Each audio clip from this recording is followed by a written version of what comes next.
সত্যি কথা বলতে এইভাবে কাকরোল খাওয়ার পর আমি তো টোটালি প্রেমে পড়ে গেছি। খেতে এত বেশি সুস্বাদু যে বাড়িতে কাকরোল দেখলে এটাই আগে বানিয়ে নিতে ইচ্ছা করে। আর এটা থাকলে মাছ, মাংস, ডিম কোনো কিছুই লাগবে না, এক পদেই প্লেট পুরো ফাঁকা হয়ে যাবে। এটা ভাত বা রুটির সঙ্গে খাওয়ার জন্য বেস্ট একটা রেসিপি বলতে পারো। তো রেসিপিটি বানানোর জন্য পরিমাণ মতো কাকরোল নিয়ে 2 টুকরো করে কেটে নিয়েছি। এখন চুলোর উপর একটা ফ্রাইং প্যান দিয়ে হাফ গ্লাস মতো জল অ্যাড করেছি। কেটে রাখা কাকরোলগুলো একবার ধুয়ে নিয়ে তারপরে ফ্রাইং প্যানের জলের মধ্যে অ্যাড করে দিতে হবে।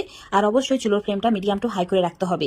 এর সঙ্গে দিয়ে দিতে হবে রসুন কোয়া 4টি, আর দিতে হবে 3টি কাঁচা লঙ্কা আর অর্ধেক পেঁয়াজের টুকরো। এখন ঢাকা দিয়ে দিতে হবে আর ওয়েট করতে হবে যাতে কাকরোল সহ সমস্ত কিছু ভালোভাবে সেদ্ধ হয়ে যায়। তো তোমাদের 10 মিনিট পর দেখাচ্ছি। 10 মিনিটের মধ্যে একদম জলটা শুকিয়ে গেছে আর সমস্ত কিছু ভালোভাবে সেদ্ধ হয়ে গেছে।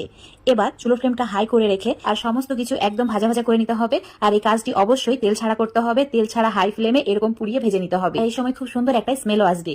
তো এখন এটাকে একটা প্লেটের মধ্যে ঢেলে নিচ্ছি যাতে এটা ঠান্ডা হয়ে যায়। ঠান্ডা হয়ে গেলে ম্যাশ করে নিতে হবে।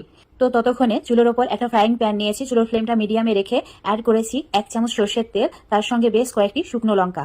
শুকনো লঙ্কা একদম লালচে করে ভেজে নিতে হবে। তারপর ভাজা হয়ে গেলে প্লেটের মধ্যে তুলে রেখে দিতে হবে। এখন ফ্রাইং প্যানের মধ্যে যে তেলটা রয়ে গেছে তাতে 2টি বড় সাইজের পেঁয়াজকে স্লাইস করে কেটে নিয়ে অ্যাড করেছি। এই পেঁয়াজটা হালকা করে ভেজে নিতে হবে, খুব বেশি পুড়িয়ে ফেললে হবে না। তোমরা চাইলে এই রেসিপিতে কাঁচা পেঁয়াজও ইউজ করতে পারো, কিন্তু কাঁচা পেঁয়াজ ইউজ করলে রেসিপিটি বেশিক্ষণ রাখা যায় না, নষ্ট হয়ে যায়। তো চেষ্টা করবে হালকা একটু ভেজে নিয়ে তারপর ব্যবহার করতে। তো এরকম করে ভেজে নিয়েছি। এখন এটাকে প্লেটের মধ্যে তুলে রেখে দিচ্ছি। আর এদিকে কাঁকরোল সহ সমস্ত কিছু খুব ভালোভাবে ঠান্ডা হয়ে গেছে। এত সুন্দরভাবে সেদ্ধ হয়েছে যে হাত দিয়ে এটা ম্যাশ করা যাচ্ছে। একদম ভালোভাবে হাত দিয়ে ম্যাশ করে নিতে হবে। আর যে লঙ্কার বোটাগুলো ছিল সেগুলো কিন্তু ফেলে দিতে হবে। তোমরা চাইলে এটা হামলদিস্তায় এমনকি ব্লেন্ডারের মধ্যে দিয়েও করে নিতে পারো। আর তোমাদের যদি হাত জ্বালা করে অবশ্যই হাতের মধ্যে গ্লাভস পরে এই কাজটি করবে। এখন এটা ম্যাশ করা হয়ে গেছে, তো সাইডে রেখে দিচ্ছি।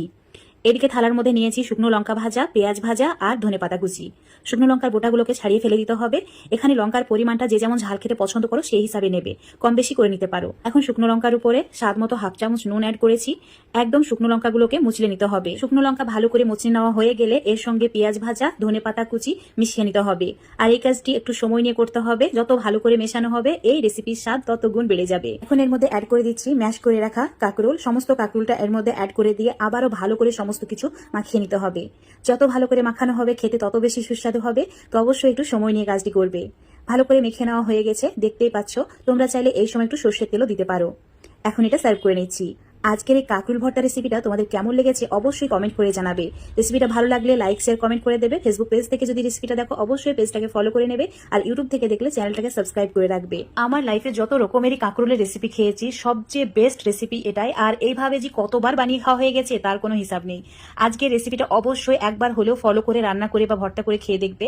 সত্যিই বন্ধুরা অসাধারণ স্বাদ হয়। আর গরম ভাতের সঙ্গে এমনকি রুটির সঙ্গেও এটা খেতে পারো। এতটাই সুস্বাদু হয় যে অন্য কোনো তরকারিরই প্রয়োজন হবে না। তো অবশ্যই আমার রেসিপি ফলো করে একবার হলেও এই ভর্তাটা বানিয়ে খেয়ে দেখবে।